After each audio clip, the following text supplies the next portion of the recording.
جی السلام علیکم ناظرین. قومی ٹیم کے کپتان سرفراز احمد کی ٹیسٹ کپتانی خطرے میں پڑ گئی ہے اور پی سی بی کے تھنک ٹینک نے سرفراز کے متبادل کے طور پر نئے کپتان کا فیصلہ بھی کر لیا ہے.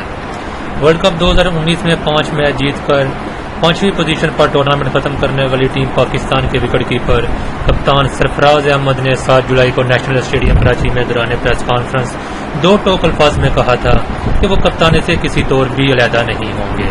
انہیں پاکستان کرکٹ بورڈ نے کپتان بنایا اور اب وہی مستقبل کے بارے میں فیصلہ کرے گا.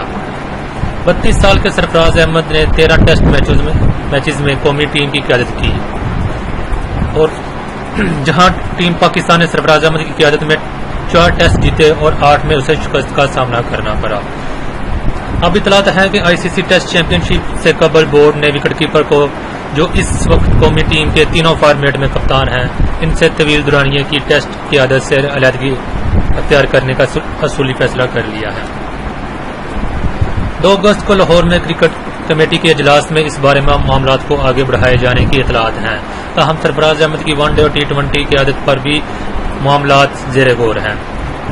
ٹیسٹ کرکٹ میں سرفراز احمد کے متبادل کے طور پر نائب کپتان اسد شفیق کو کپتان بنانے کی کوئی تجویز زیر غور نہیں ہے. اس کے برعکس بائیں ہاتھ کے اوپنر شان مسعود جو ڈومیسٹک کرکٹ میں اس وقت نیشنل بینک کی قیادت کے فرائض انجام دے رہے ہیں ٹیسٹ کپتانی کا پورا فعال ان کے نام نکلنے کا کبھی امکان ہے. 29 سال کے شان مسعود جنہیں ورلڈ کپ میں سرفراز احمد امام الحق اور فخر زمان کے ساتھ تیسرے اوپنر کی حیثیت میں لے کر جانے کے خواہش مند تھے. کپتان کے لیے پاکستان کے لیے ٹیسٹ کی 30 اننگز میں 26.43 کی اوسط سے 793 رنز بنا چکے ہیں.